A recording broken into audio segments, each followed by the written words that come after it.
between the United States and Iran has long been more than a clash of weapons and strategy. It is a test of credibility, of principles, and of the rules that have governed the international order since the dawn of the nuclear age. In the early months of 2026, that test moved from theory into a dangerous reality, a moment when military action, diplomatic argument and moral judgment collided, and when questions that had been quietly shelved for decades were pushed into the open. Washington's campaign against Iran's nuclear infrastructure was presented by the administration as a preemptive necessity, precise strikes meant to delay or dismantle Tehran's path to a weapon. Officials argued the steps were urgent, framed as defense of the broader region and of global security, but as the campaign unfolded, competing assessments emerged. Some intelligence reviews made public, and others described to reporters by officials, suggest the physical damage was limited in importer, and he weighs. Facilities were struck, some capabilities were degraded, and certain programs were disrupted. At the same time, critical stockpiles and technical expertise appear to have persisted, leaving Iran with the raw materials and know-how to rebuild if it chooses.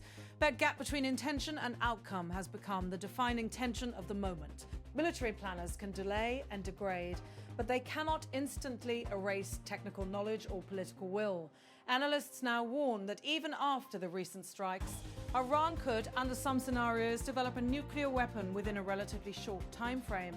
That possibility haunts strategic conversations in capitals from Washington to Riyadh and Ankara. It also sharpens a difficult question: can force alone achieve what arms control, inspections, and transparency were meant to secure? As the United States justifies its actions in the name of preventing proliferation, a parallel debate has surged into the public square, one focused on the long-standing US policy toward Israel's nuclear status. For nearly 8 decades, Israel has maintained a policy of deliberate ambiguity, neither confirming nor denying what most outside experts and many foreign governments treat as a mature nuclear arsenal. Successive American administrations have tolerated that ambiguity, calculating it to be in US and regional security interests. Now, however, a group of House Democrats has publicly challenged that calculation. On May 5th, 2026 Representative Joaquin Castro, serving as a ranking member on a subcommittee of the House Foreign Affairs Committee, led 30 colleagues in a letter demanding clarity from the State Department. The lawmakers asked the administration to end decades of official silence and to apply the same standards of transparency to Israel that the United States expects of other nations. In their words, the letter insisted, "We cannot develop a coherent non-proliferation policy for the Middle East while maintaining NGA policy of official silence about the nuclear weapons capabilities of one party central to the ongoing conflict." They added, "We ask that you hold Israel to the same standard of transparency that the United States expects from any other country." Those sentences capture more than a policy complaint. They signal a fracture in what had been a broad and long-standing bipartisan approach to the Middle East. For many younger lawmakers and for an increasingly vocal portion of the Democratic coalition, strategic calculations about alliances are no longer sufficient on their own. Questions of fairness, legal consistency, and moral clarity matter. To them, the credibility of American non-proliferation policy depends on standards that are applied visibly and uniformly, not privately and selectively. The stakes of that argument are not merely rhetorical. If Washington continues to treat nuclear capability differently on the country involved, critics say it risks eroding the global non-proliferation regime. That regime depends on standards, inspections, and mutual accountability. When major powers appear to tolerate or tacitly accept nuclear status for favored allies while punishing or isolating others, the principle at its core that nuclear weapons should not spread becomes harder to defend. Iran has been quick to seize on that charge. Iranian officials have pointed repeatedly to what they call American double standards, using it to argue that the United States lacks moral authority to demand transparency from Tehran. The United States applies nuclear double standards. A representative for Tehran said in international forums, a refrain that has resonance among many countries skeptical of Western policy. That criticism is politically powerful because it ties the technical arms control debate to broader grievances about inequality and selective enforcement in international law. The domestic political consequences in the United States have also become more acute. Some members of Congress see the administration's military campaign as a potential overreach that bypasses legal constraints. Lawmakers have raised alarms about the constitutional balance between the executive and legislative branches when military force is used without clear congressional authorization. As one critic put it bluntly, this is an unauthorized war. That language reflects a broader unease about the scope of presidential power and the democratic checks and balances meant to govern the use of force. For members of Congress who want more oversight, the questions are practical. What are the administration's objectives? What legal authority justifies the sustained operations? What contingencies and exit strategies exist if escalation occurs? In a divided political environment, those procedural concerns are now inseparable from debates over policy and principle. Public opinion, too, is shifting. Polling in recent months shows Americans divided about the nation's role in the Tala, Middle East, and about unconditional support for long-standing allies.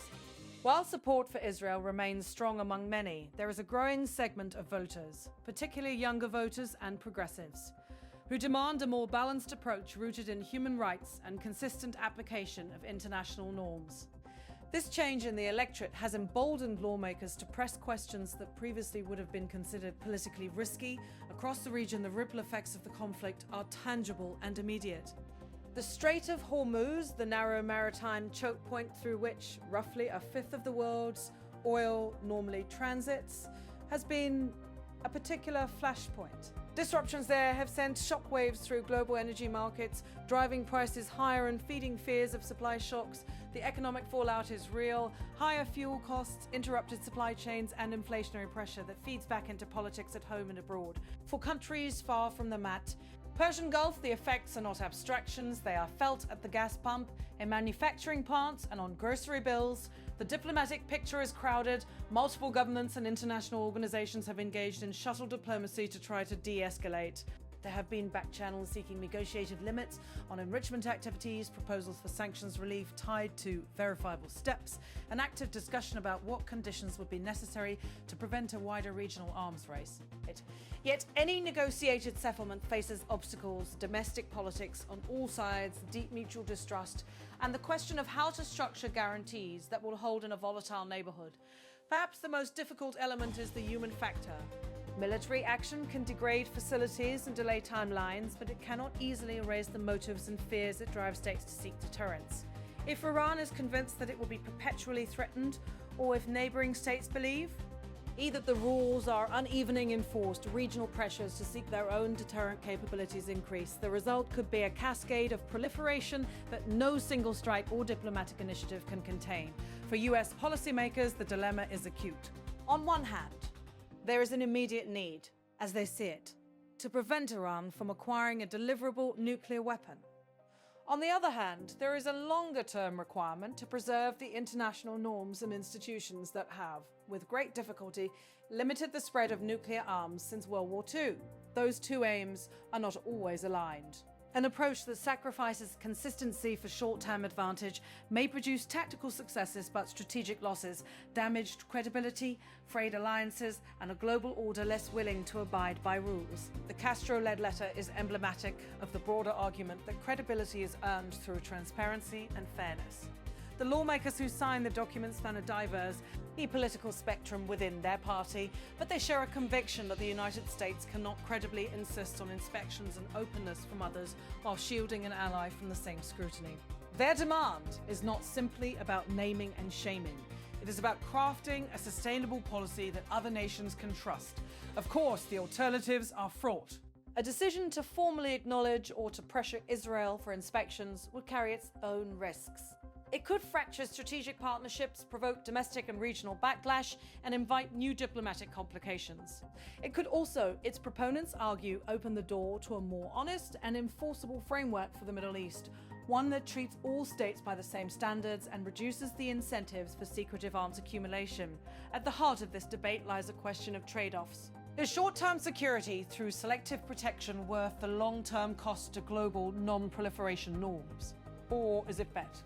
To re-arm the international architecture with hard-earned consistency, even if doing so upends decades of carefully managed ambiguity and alliance politics. There are no easy answers.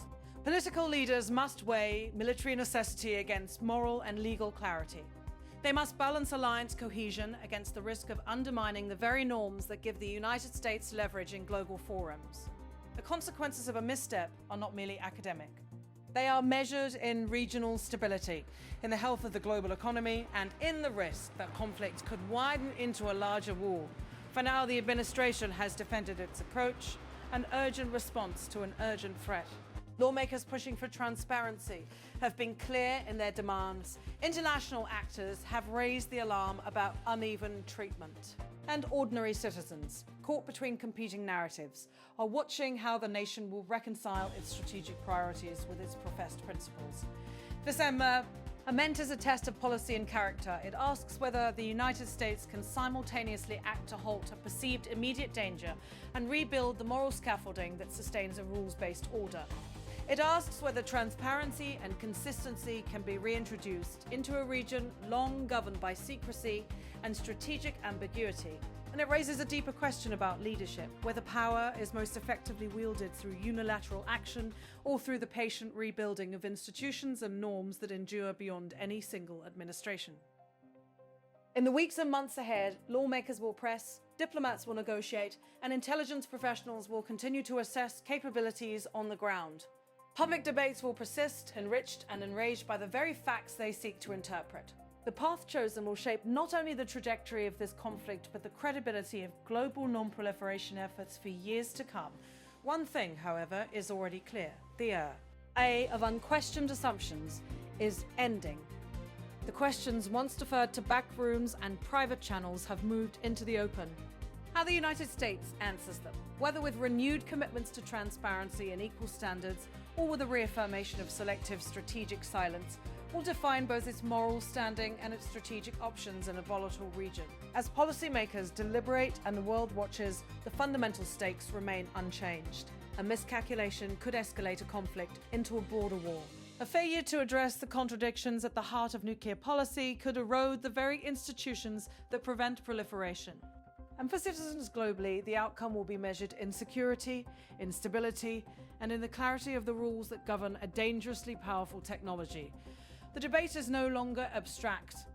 It has consequences that touch diplomacy, law, economics, and the lives of thousands. The answer to whether the United States can both ensure non-proliferation and maintain long-held strategic ambiguities will shape the future of the Middle East and the integrity of the rules that have sought imperfectly to keep nuclear weapons in check. The question now is how leaders will reconcile urgent security needs with the long game of credibility, and at what cost those choices will come.